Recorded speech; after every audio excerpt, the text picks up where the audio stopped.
tight to me! Ugh. Don't cry, you're safe.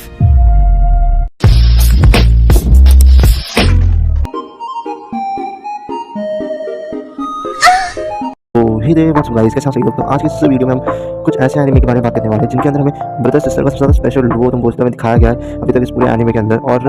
हम उन सारे एनिमे के बारे में बात करेंगे जहाँ पे ब्रदर सिस्टर के डुओ को एक नेक्स्ट लेवल की स्टोरी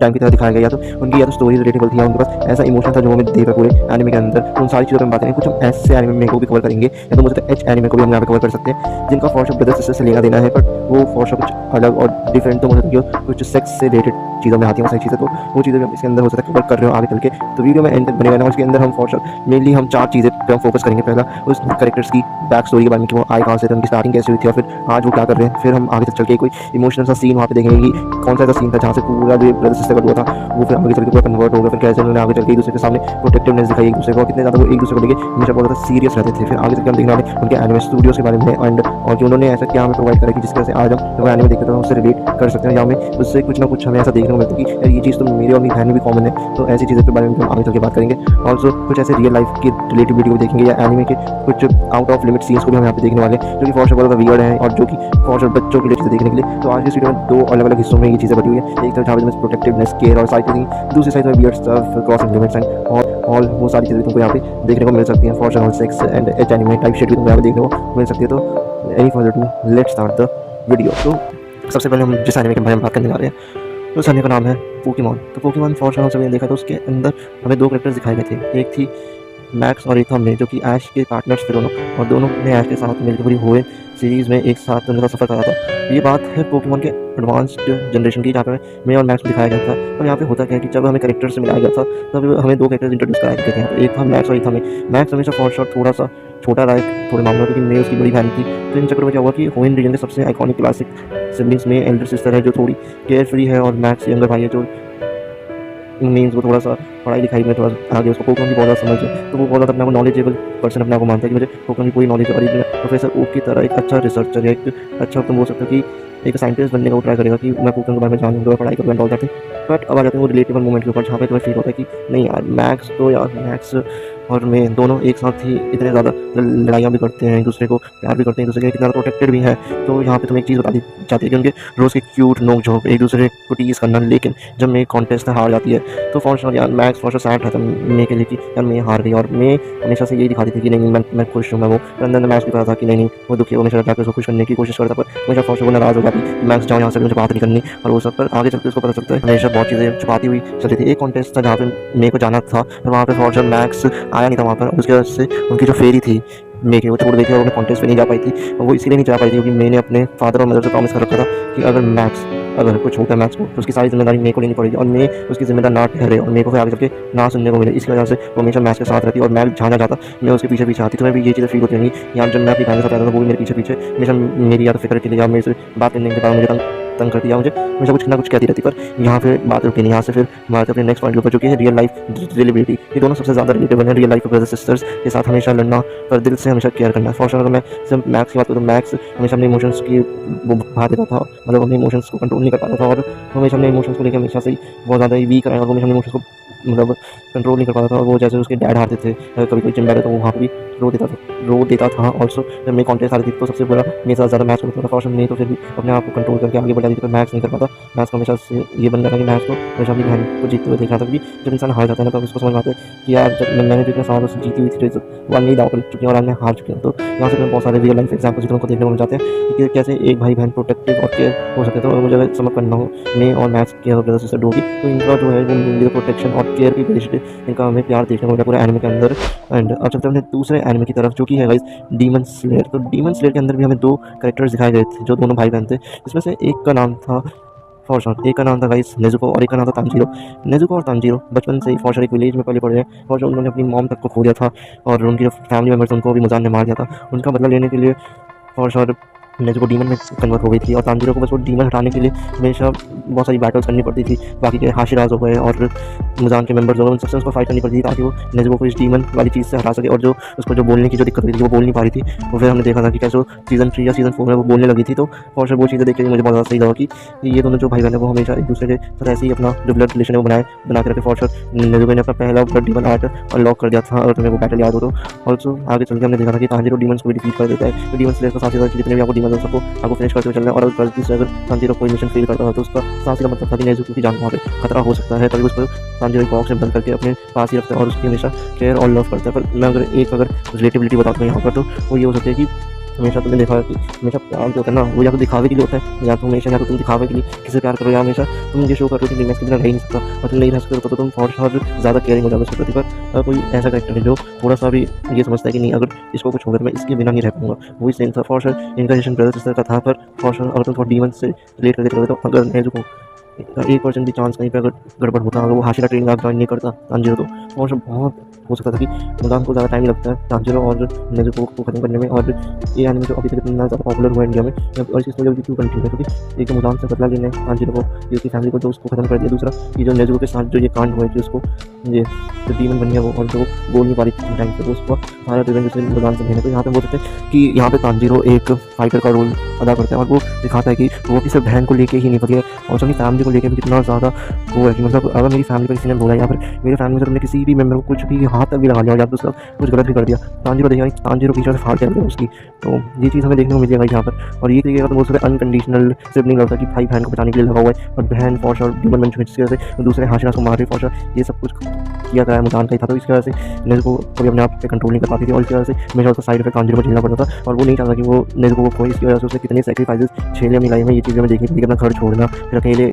निकल जाना, फिर इंटरटेनमेंट आग देखी होगी तो वहाँ पे भी उसको जेनित्सु हो गया, इनोसुके हो गया, उनके साथ टाइम स्पेंड करना पड़ा। और साइड बाई साइड उसको नेज़ुको की टेंशन दिमाग में चल रही थी कि यार कुछ भी हो जाए, मैं नेज़ुको तो मतलब नेज़ुको को तो नहीं होने दे सकता ऐसे, क्योंकि अगर नेज़ुको को कुछ भी होता तो फॉर श्योर कभी भी वो अपने आप को माफ़ नहीं कर पाता तांजीरो। और हमेशा इस चीज़ को उसको रिग्रेट होता कि मैंने अपनी बहन को खो दिया। और फॉर श्योर आगे चल के हो सकता है कि मुदान से वो हार जाता। और अगर मैं बात करूँ इनके स्टूडियोज़ की, तो फॉर श्योर इनके स्टूडियोज़ उस फीलिंग को फॉर श्योर एनिमेशन क्वालिटी की तो क्या करें, वो तो है ही डोप। पर उसके साथ अगर इमोशंस की बात कर लें, जो स्टूडियोज़ प्रेजेंट करें वो नेक्स्ट लेवल है। वो ऐसे तुम बोल नहीं सकते कि बिल्कुल ही इन्होंने बहुत ही प्रिटी सी एनिमेशन से कर दी, इन्होंने बहुत ग्रैंड लेवल पर जाकर बहुत ही मैसिव सिनेमेटोग्राफी दिखा के उन चीज़ों को यहाँ पे प्रेजेंट कर रहे हैं। तुम फिर उनके बैकग्राउंड म्यूजिक हो गया एंड ऑल दैट थिंग, अगर तुम इन सबको एक साथ भी अगर रख के अगर उस चीज़ को अगर फील करोगे ना तो तुम्हें फील होगा यहाँ काश अगर तांजीरो की जगह में होता तो मैं ये कर देता वो कर देता। तो ये फीलिंग फॉर श्योर तुम्हें अपनी फैमिली अपने बहन के लिए भी आती होगी। तो ये मुझे बहुत ज़्यादा तगड़ी चीज़ लगती है तांजीरो की। तांजीरो हमेशा अपने सैक्रिफाइसेस एंड ऑल के लिए लड़ जाता है और अगर उसकी कोई लव वंस को भी ढेर सकता है तो वो उसको जिंदा नहीं छोड़ेगा, उसको बीच में से काट के फेंक देगा। ये मुझे बहुत सही लगती है तांजीरो की चीज़। इसके लिए तांजीरो को नेज़ुको के रिश्ते को मैं थोड़ा अनकंडीशनल लव यहाँ पे बोल सकता हूँ। I x family Yor and Yuri. तो मेन तो अगर हम बात करें तो योर को तो तुम सब जानते हो कि उसकी शादी टॉयलेट के साथ हुई थी और जो उनकी जो बेटी है वो आन्या है, तो तुम्हें इतना बेसिक तो पता ही होगा। पर आगे चल के क्या होता है कि योर ना अपने फैमिली मेंबर्स को बताती है फॉर श्योर मेरी इनसे शादी हो गई और मेरा बच्चा भी है। तो वहाँ पे उसके ना भाई को इंट्रोड्यूस कराया जाता है जिसका नाम था यूरी गाइस। अब यूरी कौन है उसके बारे में तुम थोड़ा सा ना जान लो यहाँ पर। बचपन में पेरेंट्स के ना होने पर योर ने असैसिन बनना एक्सेप्ट किया सिर्फ यूरी की स्कूलिंग और अपब्रिंगिंग के लिए। यूरी अब सीक्रेट पुलिस में और अपनी दीदी के लिए ऑब्सेस्ड है। अब यहाँ पे आता है कि ऐसा कौन सा मोमेंट था योर और यूरी का जब हमें वो इमोशन फील हुआ कि नहीं यार, एक भाई अगर अपनी बहन के लिए इतना कर सकता है तो वो सामने से बहन का ही फर्ज बनता है कि वो भी अपने भाई के लिए कुछ करे। तो यूरी का लॉयड फॉर गर्ल, जिसको तुम फॉर श्योर टॉयलेट भी यहाँ पे तुम बुला सकते हो। तो यहाँ पर क्या होता है, पर फॉर श्योर हमें बहुत सारी सीन्स में ये दिखाया गया कि यूरी की उसकी जो दीदी थी वो बहुत ही मतलब खाना अच्छा नहीं बनाती थी, उसको ये फील होता था। पर उसको कभी ये फील नहीं हुआ यूरी को कि उसकी फैमिली से ज़्यादा सैक्रिफाइस करे एंड ऑल। और आगे तक अगर हम इसके इमोशंस और इनके स्टूडियोज़ की बात करें कि किस तरीके से उस चीज़ को इन्होंने पोर्ट्रे करा है, तो फॉर श्योर जो इनके जो स्टूडियोज़ हैं ग्लोबल वर्क्स और साथ ही में वेट स्टूडियो ने कॉमेडी और होलसमनेस का परफेक्ट बैलेंस बनाया है। ये उस रियल लाइफ डायनामिक को दिखाता है जहाँ एल्डर सिस्टर एक मंथली फिगर बन जाती है। मतलब इसका मतलब ये है कि जो ग्लोबल वर्क्स और वेट स्टूडियोज है उनका मेनली फोकस था कि हम इसको एक कॉमेडी या एक होलसमनेस के पॉइंट ऑफ व्यू से दिखाया ताकि तुम्हें परफेक्ट बैलेंस मिल सके कि तुम देख के ये हो सको कि यार देखो जो चीज़ें यहाँ पे एनिमे में हुई है कहीं ना कहीं तो तुम्हारी लाइफ में भी ये चीज़ें हुई हुई हैं एक टाइम पर। तो उन्हीं चीज़ों को इन्होंने सही तरीके से साथ पोर्ट्रे करके एक बड़ी बहन और एक छोटा भाई किस तरीके से एक दूसरे को समझे, एक दूसरे के सैक्रिफाइस को समझे, एक दूसरे को समझे कि वो बंदा आपके लिए कितना कर रहा है पर आप सामने से उसको कुछ शो ही नहीं कर रहा है, उसको दिखाई नहीं रहा है। तो यहाँ पे मैं अगर योर और यूरी की बात करूँ तो यहाँ पे तुम फॉर श्योर बोलो कि यार योर ने तो फॉर श्योर बहुत ज़्यादा सैक्रिफाइस यहाँ पे झेल हो सकते हैं कि वो अपनी बहन के लिए बहुत ज़्यादा ऑब्सेस्ड था कि उसको कुछ होना जाए। वो फॉर श्योर सुंदर भी थी एंड ऑल दैट थिंग, तो फॉर श्योर दूसरे लोगों की इसमें नज़र फॉर श्योर हो सकता है कि कोई उसे बुरी नज़रों से देख रहा हो एंड ऑल दैट थिंग। तो ये चीज़ें भी यहाँ पे निकलती हैं कि आप लोगों की भी मेंटालिटी आज के टाइम आपको पता है कि कोई भी लड़की पे कोई भी आगे कुछ भी कर जाता है। तो यहाँ पे यूरी का भी वही था, यूरी अपनी बहन को लेकर बहुत ऑब्सेस्ड रहता था कि इसको कुछ ना हो जाए, इसके साथ कुछ मिस हैपनिंग टाइप ना हो जाए। तो उन चीज़ों को भी यहाँ पे बहुत सही तरीके से दिखाया गया। जब यूरी का खून नहीं बह रहा था तब उसकी बहन ने उसको संभाला आकर, और वो दिखाता है कि अगर जिस बंदे को आपसे प्यार था वो कभी भी आपसे सिर्फ पैसों के लिए आपसे प्यार नहीं करेगा या बस खून के संबंध से, अगर उसका दिल से अगर आपकी मदद करने का होगा तो वो आपके लिए कुछ भी कर जाएगा और बड़ी से बड़ी चीज़ से वो बढ़ जाएगा, और वो बिल्कुल भी आपको 1% भी चांस नहीं देगा कि आपने कुछ गलत करा सीखा। और जो चीज़ सही है उसको वो सही दिखाया और जो चीज़ गलत है उनको गलत ही यहाँ पे पोर्ट्रे करा गया है। तो अगर मुझे खत्म करना यौर और यूरी का चैप्टर, तो यहाँ पे मैं इतना ही बोलूँगा कि जो यूरी था वो यौर को लेकर ऑब्सेस्ड था, और जो यौर थी वो अपने भाई के लिए खाना इसके लिए बनाती थी ताकि वो उसको कुछ खिला सके, उसको पाल सके, उसको अच्छा ट्रीटमेंट दे सके। इसके चलते पता नहीं उसने अपनी लाइफ में क्या क्या सेक्रीफाइसेस करे होंगे जो कि फॉर श्योर यूरी को नहीं दिख रहे हैं अभी इस time, but for sure in future हो सकता है कि वो इन चीज़ों को जब रीथिंक करे तो उसको पता चले कि यार यूरी ने मेरे लिए कितना करा और यौर ने मेरे लिए कितना करा। तो दोनों एक दूसरे को यहाँ पे समझे, इसके लिए मैं परफेक्टली बैलेंस बोलूँगा यहाँ पे कि एक परफेक्ट बैलेंस हमें यहाँ पे तुम्हें दिखाया गया इन दोनों के। अगर हम इमोशंस एंड स्टूडियोज़ की बात करें तो क्लोवर वर्क्स और बिट स्टूडियो की तरफ से हमें देखने को मिला है। अब बढ़ते हैं अपने नेक्स्ट एनिमे की तरफ, जो कि होने वाला है हमारा वन एंड ओनली और मेरा सबसे most favourite anime Tokyo Revengers. अब मैं तुम्हें पहले एक शॉर्ट में समझाता हूँ टोक्यो रिवेंजर्स था क्या। तो टोक्यो रिवेंजर्स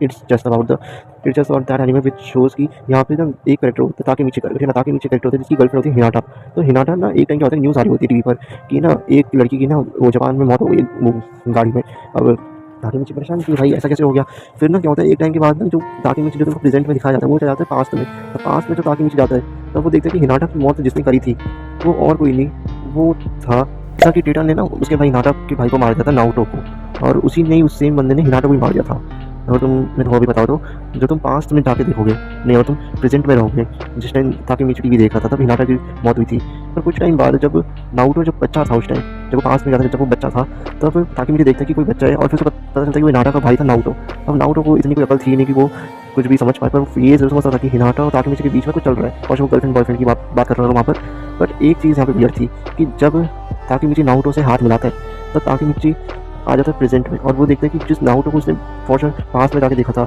अब वो बड़ा हो चुका है और उसकी बहन भी मर चुकी है। तो ऐसे करके हमें पता चलता है कि जो नाउटो और हिनाटा है उनका भले ही मरने का टाइमिंग अलग अलग ही था, और कोई प्रेजेंट में मर रहा है तो कोई आगे चल के फ्यूचर या पास्ट में ऑलरेडी मर चुका है। तो ये सारी चीज़ें हमें यहाँ पे दिखने को मिले थे। तो back to the topic guys, अब कैसा रिलेशनशिप था नाउटो और हिनाटा का। फॉर दोनों फॉर श्योर भाई बहन है। नाउटो थोड़ा छोटा है और हिनाटा थोड़ी बड़ी है एज में, जिसके चलते क्या होता है कि जो नाउटो वो भाई है जो अपनी बहन की डेथ को एक्सेप्ट नहीं कर पाता और last time line conspiracy solve करने के लिए कोप बन जाता है। मतलब वो एक तरीके से आगे चल के नहीं जो नाउटो होता है वो अपनी बहन की जो डेथ होती है उसको झेल नहीं पाता है, इसके चक्कर में वो आगे चल के पुलिस ऑफिसर बन जाता है ताकि वो जान पाए कि उसकी बहन को मारा किसने। और आगे चल के हम बात कर लेते हैं वो मोमेंट जहाँ पर मुझे फील होता है कि नाउटो और हिनाटा दोनों एक दूसरे के लिए बहुत ज़्यादा ही लव नेचर के थे। और जब डेथ हुई तो उसके बाद किस तरीके के उनके इमोशंस थे, और जब नाउटो मरा तो उस टाइम हिनाटा तो थी नहीं, वो उस टाइम तो उससे पहले मर चुकी थी। तो ये चीज़ें भी हमें यहाँ पे नोटिस करनी पड़ेंगी कि हर ऑल्टरनेट फ्यूचर में जब ताकेमिची फेल होता है नाउटो हर बार स्क्रैच से शुरू करता है सिर्फ एक एम के साथ अपनी बहन हिनाटा को जिंदा देखना। तो ताकेमिची और नाउटो का स्टार्टिंग से यही था कि उन्हें कैसे ना कैसे करके वो किसाकी को हरा के हिनाटा को वापस से जिंदा करना है, और जिसकी जो बनने की खबर थी उसको फेक बोल के किसी और की डेथ यहाँ पे वो बताने की कोशिश करना चाहते थे। बट फॉर आगे चल के उसने सोचा नाउटो ने और ताकेमिची ने कि नहीं हम यहाँ पे हिनाटा को जिंदा बचा के रहेंगे। तो नाउटो का तो मैं ये बोल सकता हूँ यहाँ पर नाउटो हमेशा से अपनी बहन के लिए बहुत ज़्यादा ही तो बोलते हैं सपोर्टिव भी रहा है, प्रोटेक्टिव भी रहा है, और हमेशा उसको बचाने की हमेशा से ट्राई करिए। तो यहाँ पे साफ सीधी सी एक चीज़ निकल जाती है कि यहाँ पे साफ सीधी सी एक बात है कि नाउटो स्टार्टिंग से बहुत ज़्यादा प्रोटेक्टिव और सपोर्टिव था अपनी बहन को लेके। बट अगर हम बात करें हिनाटा की क्या थी तो हिनाटा का अपने भाई से फॉर वही था कि जब आके नीचे आए तो तू जाके अंदर चले जा, तू पढ़ ले, तू कुछ कर ले, है ना। बट फॉर वो हिनाटा का ये था कि नाउटो उसकी बातों में इंटरफेयर ना करे, उसकी पर्सनल जो लाइफ उसमें घुसे ना। तो ये सारी चीज़ें थी, और यहाँ पे तुम बोल सकते हो कि नाउटो अपने साइड से वो प्यार और लव कहीं ना कहीं वो शो कर रहा था। पर फॉर श्योर उस टाइम नाउटो बहुत छोटा था। फिर फॉर्चर को जब वो फ्यूचर में जब देखा कि उसकी बहन नहीं रही तब फॉर्चर के लिए उसकी फीलिंग्स और ज़्यादा बढ़ गई। पर हिनाटा के सीन में फॉर्चर इतना ज़्यादा हमें देखने को मिला, भले उसकी बहन थी पर फॉर्चर उनके झगड़े होते रहते थे एंड ऑल दैट थिंग। क्योंकि मैं इसको कनेक्शन बता दूँगा जब वो बचपन में था तब नाउटो की मैं बात कर रहा हूँ। पर फॉर्चर आगे चलते तो किसने क्या ही देखो उससे पहले हिनाटा जा चुकी थी वहाँ से। तो हम बोल सकते हैं कि एक तरीके का बोलते मिसअंडरस्टैंडिंग मिसअंडरस्टूड टाइप का रिलेशनशिप था इन दोनों का, कि कोई दोनों में से कोई दूसरे को समझ भी नहीं पा रहा था एक टाइम पर एक टाइम के बाद वो एक दूसरे को समझने लगे। तो फॉर्चर वक्त तो बीत ही गया तो उसके साथ, और जब वही बार वक्त बीत जाए तो हमें बस ये लगता है यार काश उस टाइम हम उसे ये बोलते थे, काश उस टाइम ये बोलते थे। तो यहाँ पे तुम इसको मिसअंडरस्टूड टाइप सा मामला तुम बोल सकते हो। पर नाउटो अपनी तरफ से तो हिनाटा से प्यार करता था, पर हिनाटा की तरफ से कभी वैसा कोई इमोशनल मूवमेंट या कुछ आया नहीं। जब हिनाटा अपनी तरह तभी लोग ज़्यादा इमोशनल थे उसको लेके। बट फॉर नाउटो के केस में हिनाटा उससे कितना प्यार करती है वो बताना थोड़ा मुश्किल यहाँ पर हो सकता है। और बात करें इनके स्टूडियोज़ की तो स्टूडियोज़ ने तो बहुत अच्छे से नाउटो को यहाँ पे पेश करा कि किस तरीके से वो हेल्पलेस ग्रीफ को स्पॉटलाइट किया है, मतलब किस तरीके से जो नारुतो था वो कैसे हेल्पलेस हो गया, कोई कुछ कर नहीं पा रहा था और जो उसकी बहन मर चुकी थी तो वो ताकि नीचे के साथ ही लगा था कि लेनिया वापस आएंगे, फिर वो किसाकी की मौत ही मर गया फिर आगे चल के। तो ये सारी चीज़ें दिखाती हैं कि कितना ज़्यादा यहाँ पे वन साइडेड लव चल रहा था, पर दूसरे साइड से रिस्पॉन्स ही नहीं आया ना। तुम्हारे साथ भी ऐसी होता होगा कि तुम अपनी बहन से प्यार तो करते हो पर तुम इतना दिखाते नहीं हो जितना तुम्हें दिखाना चाहिए, और फॉर्चुनेटली उसकी बारी आती है तो वो दिखाना शुरू करती है, पर उस टाइम तुम्हारा मन भर जाता है इन चीज़ों से, तो तुम उन सारी चीज़ों से दूर हो जाते हो और तुम कहते हो नहीं मुझे इसके बारे में अब ज़्यादा बात नहीं करनी है, अब मुझे बस अपने काम से काम रखना है। इसके चक्कर में क्या होता है जो बचे कुछ भी इमोशंस जो होते हैं वो सारे ना कहीं ना डूब जाते हैं। बट यहाँ पे मैं नारुतो और हिनाटा के केस में से एक मिसअंडरस्टूड कॉन्सेप्ट कहूँगा कि दोनों एक दूसरे से प्यार करते थे, लेकिन प्यार नहीं करते, प्यार करते थे, बट हमेशा नारुतो की तरफ से वो चीज़ हमें देखने को मिली है ना कि हिनाटा ज़्यादा टाइम ताकि मीचे के साथ ही रहती थी, तो कहाँ से वो अपने भाई के लिए टाइम निकल पाती, बट फॉर्चून दोनों एक ही घर में रहते थे। तो हो सकता है कि आगे चल के तुम्हें कहीं देखने को मिल जाए कि नारुतो ने ये करा और फॉर्चून नाटो ने ये सब करा अपने भाई के लिए, पर मैंने जो देखा है, जो मैं जितना मुझे समझ में आया है एनिमे देखने के बाद, मैं तुमसे बस वही अपनी बातें शेयर कर रहा हूँ, ठीक है ना। तो नेक्स्ट एनिमे की तरफ बढ़ते हैं। तो और जो हमारा नेक्स्ट एनिमे होने वाला है ना ओशिनोको, और यहाँ पे जो हमारे दो कैरेक्टर आते निकल गए वो है aqua and Ruby. For aqua brother का नाम है और जो रूबी है वो सिस्टर का नाम है। तो यहाँ पर इन दो जो भाई बहन की कहानी है उससे पहले मैं एक चीज़ बताना चाहता कि जो ओशिनोको है उनके जो स्टूडियोज़ है उनका जो मेन कैरेक्टर थी वो एक और लड़की थी जो कि पॉप आइडल थी, जो कि गाने वाली गाती थी और जो कि स्टेज परफॉर्मेंस करती थी। बट एक टाइम ऐसा आता है कि उनकी हो जाती है मौत, जो पॉप आइडल होती है उसकी डेथ हो जाती है, उसकी ऑलरेडी 2 बच्चे होते हैं। तो उसके चक्कर में क्या होता है उनके दोनों बच्चे ना बचपन में अपनी माँ को खो देते हैं। अब क्या होता है कि उनको बहुत ज़्यादा ही मतलब बच्चे समझ थोड़ी आती है कि मौत क्या होती है, ये सब क्या होता है। तो फॉर्चून उनकी आंटी अब उनको पालती थी और उनकी एज मॉम बन के उनकी केयर करी, बहुत ज़्यादा उनका साथ दिया और उनको बड़ा करने में भी बहुत टाइम लगा। फॉर्चून जब वो बच्चे थे तब फॉर्चून वो ये पॉप आइडल शो में जाते थे, एक्टिंग करते थे एंड ऑल दैट थिंग वो करते थे, खुद का स्टेज प्ले करते थे और एक्टिंग करते थे और कॉस्प्लेज भी करते थे और डिफरेंट टाइप्स ऑफ थिंग भी करते थे। पर उसके बाद जब तुम देखोगे कि एक्वा और रूबी जो 2 भाई बहन थे कैसे उन्होंने इस चीज़ को पोर्ट्रे कर दिया कि हम विदाउट डर भी रह सकते हैं। और यहाँ तक तुम बोलते भी एक कि उन्होंने सेक्रीफाइस को झेला है। यार देखो किसी के पेरेंट्स होते हैं जब वो एक बार अपने पेरेंट्स से अलग हो जाते हैं, जब उनके पेरेंट्स नहीं होते तो उन बच्चों को समझ में नहीं आता कि अब हम क्या करें लाइफ में क्या ना करें। तो ये चीज़ को इस एनिमे ने बहुत अच्छे से दिखाई कि विदाउट पेरेंट्स भी आपको जीना आना चाहिए, क्योंकि फॉर्चून एक टाइम तक तो आपको कोई भी आंटी अंकल पाल नहीं करेगी, उसके बाद आपको अपना काम बहुत अच्छे से करना है और उसके लिए उन्होंने यहाँ पे इस चीज़ को बहुत अच्छे से पोर्ट्रे भी करा। अगर हम बात करें दोनों जो भी भाई बहन थे फॉर्चून दोनों ट्विंस ही तुम ट्रीट कर सकते हो, क्योंकि दोनों प्लस आंखें अलग अलग थी, पर दोनों की जो शक्ल थी उनकी मॉम से बहुत ज़्यादा मिलती थी और दोनों की शक्ल बहुत ज़्यादा एक्चुअली थी, तो उनकी हरकतें भी सेम थी और दोनों को बचपन से एक्टिंग और ये पॉप शोज करने में बहुत इंटरेस्ट था, स्क्रिप्टिंग का शौक था, थिएटर का शौक था। तो वो सब में ये सब थे। बट क्या होता है कि एक्वा जो होता है ना, एक्वा फॉर्चून जो उसका बड़ा भाई होता है तो उसको हमेशा से ना बैकग्राउंड से एंटरटेनमेंट अच्छा तो वो उसका क्या था एक्वा ना बचपन से लेकर बड़े होने तक ना उसको हमेशा से ना एंटरटेनमेंट इंडस्ट्री का शौक था। फॉर मैं बता रहा कि आजकल movie industries and anime industry के अंदर मैं बात करूँ तो जिस भी इंसान को जो भी रोल दिया जाता है ना कि आपको ये पर्टिकुलर रोल बनना है इस इंडस्ट्री के अंदर, तो क्या होता है कि वहाँ पे फॉर्चून बहुत सारे एडिटर्स होते हैं, बहुत सारे स्क्रिप्ट मेकर होते हैं, director editor all that thing होती है, उनकी backup team all that thing होती है ना। अब क्या होता है वहाँ पे ना कभी ना ऐसा होता है कि आप प्रेशर बनाया होता है कि आपको ये सीन करना है, आपको परफेक्टली ये सीन करना है, भले वो उसके ऊपर फिट बैठो ना बैठो। और ये चीज़ें ना कहीं ना एक्वा ने देखा कि ये चीज़ें ना रूबी के साथ ना हो जाए, तो रूबी के साथ ना हो तो इसकी वजह से उसने रूबी को इन सारी चीज़ों से दूर रखने का ट्राई करा। तो उसने बड़ी खुद की आगे जाके एक इंडस्ट्री खोल ली वहाँ पे और लोग को ऐड करके उनके साथ वो काम करना शुरू कर दिया। पर रूबी के लिए उसको ये था कि आज जिस तरीके से उसने अपनी मॉम को खोया था वैसे वो रूबी को ना खो दे, इसके लिए उसको हमेशा डर था अपनी बहन को लेकर रूबी को लेकर कि या मैं कहीं रूबी को तो ना खो दूंगा ना इन सारे चक्करों के चलते, क्योंकि उसकी मॉम के साथ भी वही हुआ था कि उसकी मॉम को बहुत बुरी तरीके से मार दिया था उनके बच्चों के सामने। तो ये सीन खुद में इतना ज़्यादा डर का माहौल पेश करता है यहाँ पर कि फॉर्चून एक्वा खुद को डिस्ट्रॉय करने को तैयार है रूबी की सवाल प्रोटेक्ट करने के लिए। और यहाँ पे वो दिखाता भी है कि अगर एक्वा चाहता तो रूबी को उन इंडस्ट्रीज़ में डाल के उनको बर्बाद करके उनको अच्छा खासा वो चाहता तो कर सकता था कि रूबी चल तो ये सीन कर ऐसे कर और अपनी दादागिरी करना चालू कर सकता था। पर उसने इस चीज़ को रियलाइज़ करा, उसने इस चीज़ को समझ के आगे ना हो इस चीज़ किसी और के साथ, तो उसने वहाँ पे ही अपनी समझदारी से ये फैसला लिया और रूबी को उन झंझटों से बचाने पे ध्यान दिया। इसके लिए हमेशा से एक्वा का एक ही काम है अपनी बहन की उसकी जो बहन रूबी थी उसकी स्माइल को प्रोटेक्ट करना, उसको कभी भी दुखी परेशान डिप्रेस ना करना और उसको हमेशा एक केयर फ्री ट्रीटमेंट देना कि नहीं तुझे एक अच्छे नेचर में तू है, तू यहाँ पे अच्छे से काम कर और करती ताकि वो भी उस चीज़ को फील करे और उस चीज़ में इंजॉय करे, ना कि टेंशन ले प्रेशर ले। और तब वो चीज़ करेगी कोई भी चीज़ प्रेशर और टेंशन होती है हमेशा उस चीज़ के साइड इफेक्ट ज़्यादा देखने मिलते हैं, ना कि ज़्यादा एडवांटेजेस देखने मिलते हैं। तो यहाँ पे वही सारी चीज़ें हमें देखने को मिलती हैं कि किस तरीके से जो ये शो है ओशिनोको उसमें किस तरीके से एनिमेटर्स ने डब आर्टिस्ट ने उस चीज़ को पोर्ट्रे कर अच्छे से। और अगर हम बात करें इनका स्टूडियो और इमोशन की तो डोगा कोपो है, उनका स्टार्टिंग से ये था कि हमें जो स्टार है जो कहते हैं ना कि एक शूटिंग स्टार टाइप होता है, तो उस स्टार उनकी आंखों में ना झलकता था, तो उनकी मॉम का उनकी मॉम की भी आंखों में वो स्टार ना बना हुआ है जो रिफ्लेक्ट करता है उस चीज़ को कि स्टार्टिंग से लेके अभी तक वो जो स्टार है वो उनकी मॉम को झलकाता है कि जो ये स्टार है ये उनकी मॉम है। एक तरीके से जो वो आज जो भी कुछ कर पा रहे हैं ना, जो ये चीज़ें जो कर पा रहे हैं acting and all that stuff, entertainment से लोगों को खुश करना, ऑडियंस को वहाँ पे आना, ऑडियंस और बैठ एंजॉयमेंट होना और वो अपना 100% वो स्टेज पे देना एंड ऑल दैट थिंग, उससे कहीं ना कहीं ये चीज़ रिफ्लेक्ट होती है, दिखती है कि यहाँ पे बहुत ज़्यादा कदर करी जाती है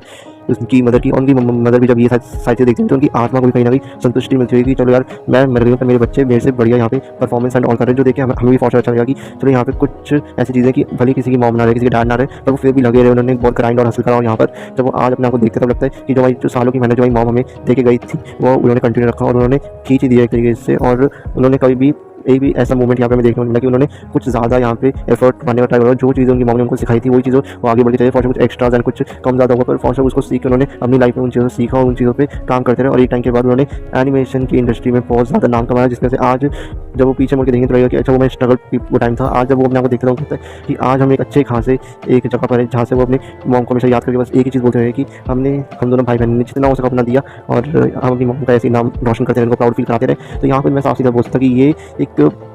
की सैक्रिफाइस और सबसे बड़ा सैक्रिफाइस अपनी मॉम को खो देना। दूसरा हमेशा हार ना मानने वाला एटीट्यूड की हार तो नहीं मानूंगा, पीछे तो नहीं हटूंगा मैं इस चीज़ से, वो वाला एटीट्यूड था इन दोनों भाई बहन के अंदर। ऑल्सो इसके अंदर तो बोल सकते हैं कि बहुत ज़्यादा प्रोटेक्टिवनेस हमें आंखों की तरफ से देखने को मिली रूबी के लिए। और रूबी ने भी अपना जो काम था उसको बहुत अच्छे से शो करा। कभी उसने अपने ऊपर ये नहीं दिया कि यार मैं कुछ गलत तो नहीं कर रही, उसका भाई हमेशा उसको मोटिवेट करता, उसको हमेशा उसको बताता कि क्या चीज़ गलत है क्या चीज़ सही है उसके लिए।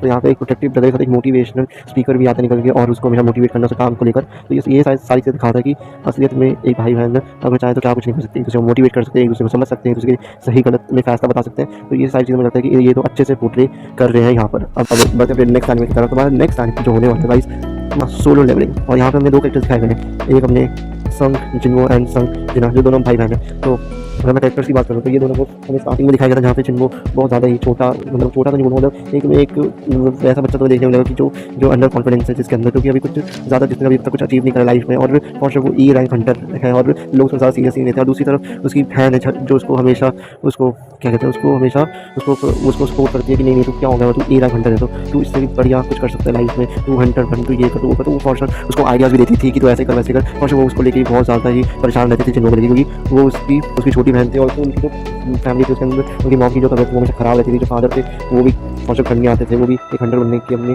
प्लान से चले गए थे। तो जबकि वो फिर कभी वापस ही नहीं आकर जिसकी वजह से घर में सिर्फ दो लोग रह जाते थे, जिन्ना और जिनको उन्होंने बहुत ज़्यादा अपनी लाइफ में struggles and all that face करी, क्योंकि जिन्ना एक स्कूल गोइंग गर्ल थी और जिनको काम पे लग चुका था और उसको सारे के सारे जितने भी क्वेस्ट थे और जितनी भी चीज़ें उसके अराउंड थी वो सारी उसको कंप्लीट करनी थी। उसको हमेशा भी hard training, gym sessions, sports, ये सारी चीज़ें उसको कंप्लीट करनी थी और अपना बस लेवल अप करते जाना था। और उसको स्टार्टिंग से लेके उस टाइम तक ये लगता रहा कि मैं कभी स्ट्रॉन्ग बन पाऊंगा, क्या मैं उस लेवल का और अचीव कर पाऊंगा जिस लेवल की मैं ट्रेनिंग कर रहा हूँ। तो फौज को मैं आपको ट्रेन करता रहा, वो लगा रहा, उसे ना दिन देखा ना रात देखी, वो बस मैं मेहनत करता चला गया। फिर एक टाइम ऐसा आता है जहाँ पे उन दोनों को ये फील होता है कि यार अब जिनको बहुत ज़्यादा ही गुड लुकिंग, बहुत स्टाइलिश दिखना शुरू हो जाता है। तो फौज उसकी बहन इसको देख के बहुत ज़्यादा हैरान हो जाती है। यार एक टाइम पे मेरा भाई बिल्कुल बिल्कुल ही वीक सा था, बहुत ज़्यादा स्ट्रॉन्ग नहीं था, वो हमेशा लड़ता रहता था, कुछ ना कुछ करता रहता था, पर उसे कुछ हो नहीं पाता था। बट यहाँ पे फौज और उसकी बहन के पास बहुत सारे काम थे, उसको स्कूल भी जाना था, उसको घर आके खाना भी बनाना था, उसको मॉम को बार बार जाके हॉस्पिटल में चेक भी करना पड़ रहा था। उस चक्रों में क्या हुआ, तो चक्रों में जिन लोग कहीं पे भी अपने आपको 100% नहीं दे पाया, पर जब से उसने सिर्फ अपने पर ध्यान दिया और बाकी सारी चीज़ों को जब उसने सेकेंडरी रखना शुरू कर दिया, तब से उसने अपने अंदर एक चेंज पाया कि नहीं अब मैं अपने लिए तो मैंने बहुत कुछ कर लिया, मुझे अभी भी फॉर अपने लिए बहुत कुछ करना, मुझे सोलो लेवलिंग था अकेले अपना लेवल अप करते करते अपनी गर्लफ्रेंड हो गई, अपने जितने भी बाकी के रैंक के हंटर्स है उनके साथ मिलकर जितने भी ये हंटर्स हैं उन सबको हमें हराना पड़ेगा, क्योंकि बुरा काम करते हैं ऑल दैट, जिसको लेके फॉर उसकी फैमिली कंसर्न रहती थी हमेशा कि अगर कल जिनको को कुछ हो गया तो वो क्या जवाब देगी। फॉर उसकी मदर की हेल्थ ऑलवेज खराब ही रहती है, उसकी मदर की हेल्थ बिल्कुल भी ठीक नहीं रहती थी। तो उन सबको लेकर भी बहुत ज़्यादा टेंशन थी, जिनको हो गया उसकी बहन हो गई तो उनके माइंड में हमेशा ये टेंशन चलती रहती थी क्या हम तो कर रहे, क्या वो सही कर रहे, क्या ऐसा तो नहीं होगा कि जिन्ना घर पर बैठी रह जाएगी और जिनको हंटर से लड़ाई को लड़ने का, ऐसा तो नहीं कि जिनको की जान खतरा तो नहीं उससे इससे रिलेटेड। तो हमेशा उसको ये टेंशन सताई जाती थी हमेशा। तो यहाँ पे हम साथ से एक चीज़ तो देख सकते हैं कि यहाँ पे जितना डर जिनको को ये लेकर था कि क्या मैं अपनी लाइफ में कुछ ठीक कर पाऊंगा, वहाँ पे जिन्ना को ये क्या मैं अपने भाई को खो तो नहीं दूँगी इन सब चक्रों के चलते। क्योंकि कभी ना कभी एक ना एक टाइम पे आपको ये फील जरूर होता है कल को अगर अगर मेरी लाइफ में मेरा भाई या मेरी बहन नहीं रहे तो इनके बाद मेरा कौन है, इसका तो मेरा कोई है नहीं। क्योंकि कल को मेरे ना माँ बाप बचने वाले ना मेरे भाई बहन रहेंगे, तो आपको अकेले ही स्ट्रगल करना पड़ता है और हार्ड वर्क करके आपको उस लेवल पर अचीव करना पड़ता है। फिर एक टाइम के बाद ये सारी चीज़ें होने लग गई। फिर आगे चल के जिनको ने अपनी जो गर्लफ्रेंड होती है फॉर्चर जो कि दूसरी रैंक हंटर होती है उसके साथ मिलकर बहुत सारी यहाँ पे उसने हंटिंग करी, जिसकी वजह से उसको हमेशा लेवल अप होता रहा। और जब कभी ना कभी तो उसने अपनी गर्लफ्रेंड के लिए बहुत ज़्यादा प्रोटेक्टिव फील उसके अंदर थी कि नहीं मैं अगर अपनी फैमिली के लिए कुछ कर रहा या मैं अपने लिए कुछ कर रहा तो अपनी गर्लफ्रेंड के लिए भी करता था। और भले उसकी गर्लफ्रेंड दूसरी रैंक हंटर थी, पर उसका था कि इन सब से कुछ ज़्यादा लेना देना था, वो बस अपने ऊपर फोकस था और अपने काम से काम करता था। इसकी वजह से जब हार्ट से ही बैठ गई थी तो भी उसने बिल्कुल भी घबराया नहीं था और वो जस्ट जाके वहाँ पर लड़ा और उसने अपना कैलिबर पर लूज़ नहीं करा कि आगे स्ट्रॉन्ग है। क्योंकि जब वो वीक था तो मतलब कि वो अदर डेंजर्स में जाके उन सारे जो भी इवल स्पीशीज़ थी उन सबको मार देना एंड खत्म कर देना। फॉर श्योर उसके पीछे भी जब ये खतरा बन रहा है कि उसके पीछे जब ये सारी वियर्ड चीज़ जब इसके पीछे आई तो उसको भी इस चीज़ का डर था कि आज मुझे मार तो नहीं देगी उसको वहाँ पे, उसका वो डरना, उसका वो चिल्लाना, उसका ये सारी चीज़ें जो उसका थोड़ी थी उसे देखी जाती थी और वो वहाँ से भाग के नहीं निकलता तो हो सकता था कि आज हमें यहाँ पे संग जिन वो भी नहीं देखने को मिल पाता। और आगे चल के बहुत सारी शेडोज़ एंड कोर एंगर को जिस इंटेंसिटी के साथ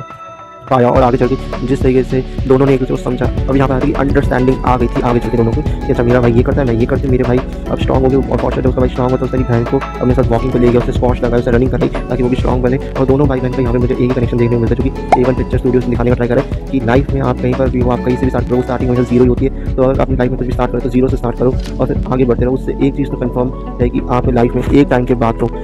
बाद तो आप खुद के साथ भी जस्टिस कर पाते हो और जो आपकी जो सराउंडिंग्स होती है, जो फैमिली और जो आपके भाई बहन होते हैं उनके लिए बहुत ज़्यादा प्रोटेक्टेड होते हो। तो और शायद तुम बोल सकते हो जिन्होंने अपनी पूरी लाइफ में डेडिकेट कर दी अपने ये E rank hunter to S rank hunter बनने तक के सफ़र के लिए, जो कि उसने फॉर अपनी मदर के लिए ये काम करा, अपनी फैमिली के लिए, अपनी गर्लफ्रेंड के लिए एंड ऑल के लिए ये साइड से काम करे। दूसरी साइड उसकी बहन ने भी अपने स्कूल पे, अपने रेगुलर स्कूल जाने पर वो उसकी बहन ने भी अपनी पढ़ाई पे ध्यान दिया, हमने स्कूल पे वर्क वो रेगुलर। ऑल्सो उसे अपने फादर को वापस लाने के लिए भी ये सारी चीज़ें उसने करी ताकि उसके फादर वापस आ सके और वो अपनी परिवार से एक अच्छी फैमिली को यहाँ पे देख सके और एक बेस्ट फैमिली फिगर यहाँ पे वो प्रोवाइड कर सके। और आगे चल के बहुत सारे रिलेशन उसके सुधरे, अपनी मदर उसकी ठीक होनी शुरू, उसकी सिस्टर भी अब उसके साथ रोज उठती बैठती उसे समझती और ये चीज़ दिखाती है कि कितना ज़्यादा दोनों भाई बहन के बीच में प्यार बनता जा रहा था और दोनों भाई बहन एक दूसरे को लेकर कितने ज़्यादा, और हम ये बोलते हैं कितने ज़्यादा वो एक दूसरे को लेकर प्रोटेक्टिव थे, एक दूसरे को लेकर बहुत केयरिंग थे, एक दूसरे को लेकर बहुत ज़्यादा अंडरस्टैंडिंग। तो आखिर में जाकर उनकी बिल्ड हुई कि चाहिए कि ये करता है, मैं ये करती हूँ एंड ऑल दैट थिंग। और बहुत आप वो बोल सकते हो कि उन्होंने अपनी नीड्स और प्रायोरिटी की भी इज्जत करी कि उन्हें कि उनके लिए क्या काम जरूरी है, क्या काम जरूरी नहीं है। यहाँ पे फॉर्चुनेट दोनों भाई बहन में मुझे एक चीज़ ज़्यादा बढ़िया लगती है कि ये दोनों एक दूसरे की नीड्स और प्रायोरिटी को समझते हैं और एक दूसरे को हमेशा मोटिवेट करते हैं फॉर डू समथिंग बेटर। बढ़ते हैं नेक्स्ट एनिमे की तरफ जो कि होने वाला है अपना one and only jujutsu Kaisen. भाई जुजुत्सु काइसन में 2 कैरेक्टर्स दिखाए गए थे जो कि बहुत ज़्यादा ही बड़ा कंट्रोवर्शियल एक एपिसोड था, may be in season 2 of JJK। तो वहाँ पर हमें 2 भाई बहन देखने को मिले थे, जिसमें से एक बहन को तो फॉर श्योर तुम जानते ही होगे। 2 भाई बहन थे जिसमें से एक बहन का नाम था मे। भाई सबको पता है वो वायरल क्लिप जो कि फॉर श्योर पहले मांगा में थी, फिर आगे चल के स्टूडियोज ने सोचा, वापस स्टूडियोज ने कि हम इसको दोबारा से रिक्रिएट करें, इस सीन को आने में लाए ना लाए। बहुत सारे लोग कह रहे थे कि फॉर श्योर ये सीन नहीं आना चाहिए, पर जब ये सीन आया जुजुत्सु काइसन में तो यहाँ पे तुम्हें अब एक डिफरेंट एंगल मिलेगा। फॉर श्योर अभी तक थी कि अब प्रोटेक्टिव है केयर ऑल दैट थिंग, और तुम्हें सुनने को मिलेगा किस तरीके से 2 भाई बहन एक साथ सो भी जाते हैं, एक साथ बात भी कर लेते हैं और कैसे एक दूसरे को बहुत ज़्यादा ऑकवर्ड फील करा सकते हैं। तो यहाँ पे अब सीधा चलते हैं कि मेमे और उसका जो भाई है यूई, तो उन दोनों पे हम थोड़ा डिस्कशन यहाँ बिठाते हैं। तो मैं वो फॉर श्योर पैसों के लिए काम करती है, तो उसका मेरे दिमाग में सब पैसे ही लगा रहता है। और ऑल्सो वो ग्रेड 1 सॉर्सरर भी है जो कि अंडर तुम बोल सकते हो कि गोजो के अंडर जितने भी मेंबर्स और आते हैं उसके अंदर की मेंबर एक मेमे है जो कि एक सॉर्सरर है, ऑल्सो जुजुत्सु सॉर्सरर है, ग्रेड 1 की है। ऑल्सो उसका जो छोटा भाई है यूई। अच्छा तो क्या हुआ था कि जो शिबुया इंसिडेंट आर्क थी ना उसके अंदर स्मॉल पॉक्स से डाइटी के खिलाफ लड़ते वक्त यूई का जो डोमेन था ना, मेमे थी, उसका जो रूथलेस बर्ड स्ट्राइक था वो एग्जीक्यूट भी तो करना था। ऑल्सो दोनों का बैटल कोऑर्डिनेशन भी इंसेन, मतलब और जो मेमे और जो यूई है वो दोनों ही अपने जो बैटलिंग जो स्टाइल उनमें कोऑर्डिनेशन लाने के लिए एकदम इंसेन लेवल पे और इंसेन पावर्स के लिए वो दोनों एक दूसरे के साथ ट्रेनिंग एंड ऑल करते थे। लेकिन अगर वो दोनों के साथ में इतनी ट्रेनिंग करते थे तो क्यों यूई को चांस नहीं मिला और क्यों मेमे को वहाँ पे चांस मिला? आप बोलोगे मेमे तो फिर भी सॉर्सरर तो चांस दे सकते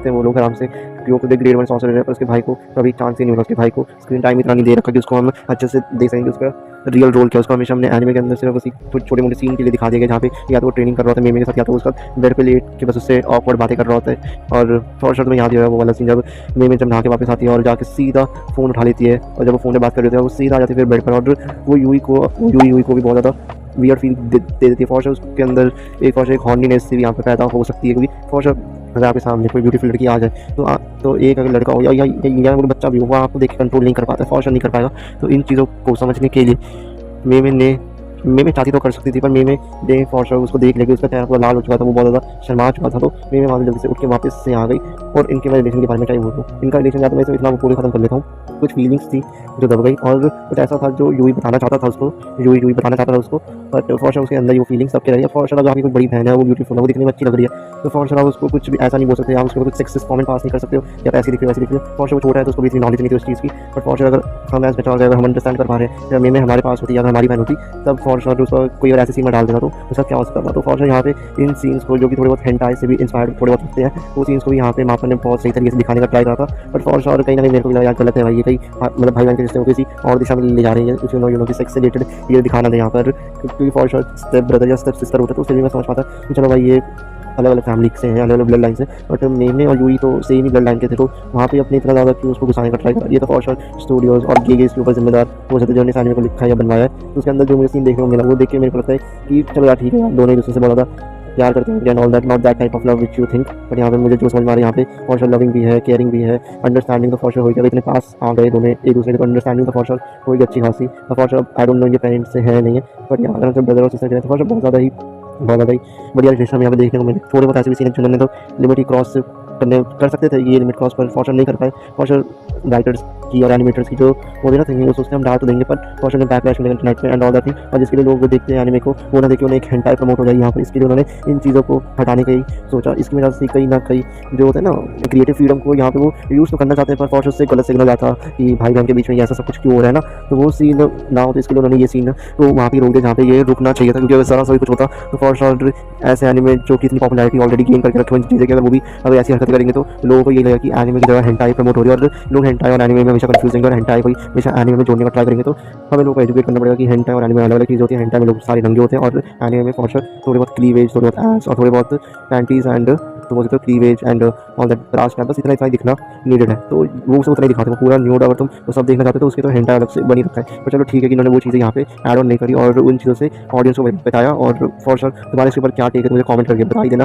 तो बढ़ते हैं नेक्स्ट एनिमे की तरफ प्लीज ना। अभी तक तो हमने बात करी थी सिर्फ एनिमे के बारे में कि एनिमे भाई बहन का रिश्ता कैसा है and all that thing about anime and their family members, हमने सबकी बात कर ली है। अब आ जाते हैं कुछ हेंटाई एनिमे के ऊपर। और फॉर श्योर तुम चाहो तो ये पर्टिकुलर जो पार्ट है इसको तुम स्किप कर सकते हो, बट जिनको ये पूरा पार्ट देखना है वो देखें, क्योंकि I cover if they make a logic to it. भाई बहन का मतलब सिर्फ ये नहीं होता है सिर्फ हमेशा केयरिंग प्रोटेक्टिव और सिर्फ अच्छी चीज़ें ही तुमको देखने को मिले। कभी कभी तुम्हें कुछ एक मिरर तुम्हें दिखाना ज़रूरी है कि इस चीज़ को भी देख लिया करो और इस चीज़ से भी कुछ बोल लिया करो, वरना हो सकता है कि आगे चल के ये चीज़ें तुम्हारे लिए दिक्कत हो सकती है इन फ्यूचर। सो गाइस जो नेक्स्ट टाइम आता है वो है ओवरफ्लो। ओवरफ्लो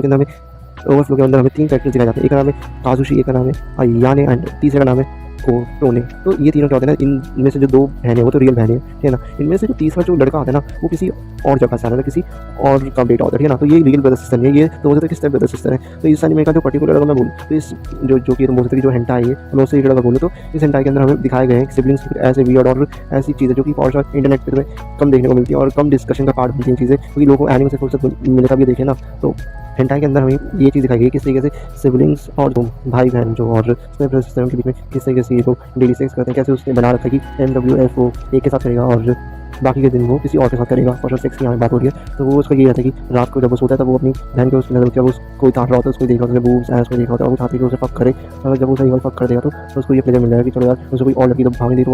वो स्टेप सिस्टर उठाई नीड्स को पूरा करना चाहता है, जो कि फॉर श्योर हॉर्नीनेस लस्ट ये सब भरी हुई दिखाती है। वो इन सारी चीज़ों पे भी अपने अंदर की सारी बाउंड्रीज को पार कर देता है। फॉर श्योर तुम्हें आज के टाइम पे ये चीज़ देखते हो यार ये चीज़ें गलत नहीं, ये चीज़ें नहीं होनी चाहिए। भाई बहन के रिश्ते खून के रिश्ते होते हैं, बट मैं यहाँ पर खून का रिश्ता तो कहीं नहीं रहा, मैं यहाँ पर कहाँ कह रहा हूँ मेरी रियल ब्रदर सिस्टर है, फॉर श्योर ब्रदर सिस्टर है, पर दूसरे ब्रदर सिस्टर है। फॉर श्योर दोनों बहनें सेम है, सेम फैमिली से बिलोंग करती है, सेम ब्लड रिलेशन है, पर यहाँ पे जो सिबलिंग्स है ना वो दोनों के दोनों ही चाइल्डहुड से एक साथ हैं। और जिनका जो ब्रदर था ना वो उनके साथ जो उनका जो ब्रदर है, उनका जो स्टेप ब्रदर वो उनके साथ बहुत स्टार्टिंग से ना रह चुका है। मतलब हो सकता है कि उनके पास की कोई रिश्तेदार हो तो उनकी उनसे बहुत ज़्यादा जान पहचान होगी, दैट इज उसने उसको अपना ब्रदर मान लिया। वैसे दोनों बहनें के बहुत ज़्यादा ये तो बोलते use बूज use has and all that, and that is उनको वो हमेशा उन चीज़ों से अट्रैक्ट होता है और हमेशा जो उसका जो अंदर की जो हॉर्नीनेस है उसको निकालने के लिए उनके ऊपर चढ़ जाता है, उनके हाथ वियर हरकतें करते हैं bathroom kitchen in bedroom in during sleeping and etcetera etcetera, जिसकी वजह से उसकी जो बहन है वो हमेशा डर के रहती थी कि यार उसको पता चलेगा कि मैंने इसका सेक्स करा या दूसरी को पता चले मैंने इसके साथ वो सेक्स करा। तो तुम्हें देख रहा कि उसकी जो बहन है उसके सामने में पैंटी में सिर्फ आ जाती थी, बरा पहन के आ जाती थी, या सिर्फ एक टॉवल पहन के आ जाती थी, या सिर्फ एक जैकेट पहन के आ जाती थी, जिससे उसकी क्लीवेज बहुत ज़्यादा विजिबल दिखती थी गाइस। तो ये सारी चीज़ तुम पूछ सकते हो कि हमें हेंटाई के अंदर देखने को मिली है। फॉर श्योर मैं यहाँ कुछ ये प्रमोट नहीं कर रहा कि भाई बहन के रिश्ते ऐसे होते वैसे होते। आज के टाइम पर तुम अगर प्लीज़ ज़्यादा अपनी बड़ी सोच रखते हो और तुम थोड़ा इंटरनेट स्क्रॉल करते हो तो आज के टाइम पे ऐसी चीज़ें कि भाई बहन दोनों में शादी भी कर लेते हैं। बहुत सारी तो ऐसे कि रियल भाई बहन होके एक दूसरे के साथ अफेयर उनका चल रहा होता है, गर्लफ्रेंड बॉयफ्रेंड में वो कन्वर्ट हो जाते हैं, वो बचपन में सेक्स कर लेते हैं एंड ऑल दैट थिंग। तो तुम्हें इन सारी चीज़ों पे हैरान होने की वजह तुम्हें ये समझना चाहिए कि आजकल के लोगों में कितना डर का माहौल आ चुका है कि वो ये सारी चीज़ें ओपनली ना बता के अपने पेरेंट्स को ना बता के अकेले में कर जाते हैं, जिससे आगे चलकर दिक्कतें फेस होती हैं बहुत ज़्यादा कि वो for pregnancy and all that thing, जिसकी वजह से फॉर कहीं ना कहीं फैमिली को भी डिसरिस्पेक्ट फेस करने को मिलती है। तो मैं तो तुम्हें एक मैसेज दे रहा हूँ यहाँ से कि अगर भाई बहन का रिलेशन अगर सिर्फ वहाँ तक प्रोटेक्शन केयर चाहिए तो वहाँ से भी रखें ना अपना। बट इंटरनेट पर ऐसी चीज़ है जिसकी चाहिए मुझे, और फॉर मैं तुम्हें इन चीज़ों की प्रमोट थोड़ी कर रहा हूँ जाकर अपनी बहन के साथ ही ऐसी हरकत करो या कुछ ऐसा करो उसके साथ। मैंने कहा एक बार नहीं खाना, एक एनिमे मैं उसको कवर, एक घंटा है एनिमे मैं उसको कवर कर रहा हूँ यहाँ पे किस तरीके का दोनों के बीच में रिलेशनशिप उनको देखने को मिल रहा है। फॉर 18+ है, ये बिल्कुल 18+ है। और यहाँ पे मैं कोई ऐसे तो नहीं बोलूँगा कि मैं को देख 18+ था, तो मैं ये बात करूँ तो समझ में आती है। पर फॉर कोई बच्चा ये सारी चीज़ देगा तो उसके दिमाग पर असर पड़ेगा सारी चीज़ों को, ऐसा भी होता है क्योंकि हमें नहीं पता होता कि फॉर वो एनिमेशन है, तो फॉर वो रियल कैरेक्टर तो है नहीं, तो उसके ऊपर आप रोस्ट कर लो, कुछ बोलो, तो गालियाँ दे लो तो नॉर्मल होगी, इससे तो ज़्यादा फर्क पड़ेगा इन सारी चीज़ों पर। इसके लिए मैं कह रहा हूँ रियल भाई बहनों में अगर हो जाए तो समाज में बातें बननी शुरू हो जाती है। सिस्टर में हो जाए तो फिर लोग कहते हैं कि ये तो नॉर्मल है, ये तो होता रहता है यहाँ पे, तो ये तो समाज ही ऐसा है, नॉर्मल थिंग। बट मेरा फिर उनसे ये सवाल आता है कि अगर स्टेप ब्रदर्स लोगों का रिश्ता नहीं है तो उसके बाद पुलिस कंप्लेंट क्यों नहीं होती है? कल को वो प्रेगनेंट होगी तो कौन उसकी जिम्मेदारी लेगा? एंड और तो करता भी इन दो के साथ है, तो और से तुम सोच रहे हो प्रेगनेंसी का कितना खतरा, और तो विदाउट कॉन्डम्स के ये सब करते तो ज़्यादा खतरा है। और सोचा मैं तो ओपनली ये है तो ओपनली डिस्कस कर रहा हूँ ना, और लोग जो इन चीज़ों को डिस्कस नहीं करते आगे चलकर उनकी फैमिली को और फॉर्चून के रिलेटिव्स और बाकी जो नेबरहुड है वहाँ उनको मजाक बनता है नॉट दैट। और फॉर्चून इनके चलते भी बहुत सारी लड़कियाँ आज के टाइम पे अबॉर्शन भी करा देती हैं। तो ये सारी चीज़ें ना हो, ये सारी चीज़ें बच्चे, तो मैं तो एक मैसेज देना चाहता हूँ कि अगर आपको अपनी बहन को लेकर फीलिंग्स है, यहाँ से सुनना है आपको अपनी बहन को लेकर फीलिंग्स है, ऐसे नहीं होता कंट्रोल, तो एक ना एक बार अपने पेरेंट्स के साथ अपनी बहन के साथ ये चीज़ें डिस्कस कर लिया। मैं क्यों कह रहा हूँ क्योंकि कल को ना आपका भरोसा नहीं, आपके अंदर होने में जाके अपनी बहन के साथ कर दिया और वो एज ए रेप के अंदर काउंट होता है, और उसके अंदर आपको जेल में भी जाना पड़ सकता है। तो ट्राई करो जितना भी मुझे फीमेल फ्रेंड से बात करो, अपनी बहन से बात करो, और जो ठड़की वे से बात ना करके अच्छे वे से बात करो, जिससे कि तुम लड़की को समझ पाओ कि लड़कियाँ वो उन सबकी नीड होती है, मैं समझता हूँ। तो अपनी बहन के साथ ज़्यादा सेक्सुअली अट्रैक्ट उसको हरास नहीं कर सकते हो ना।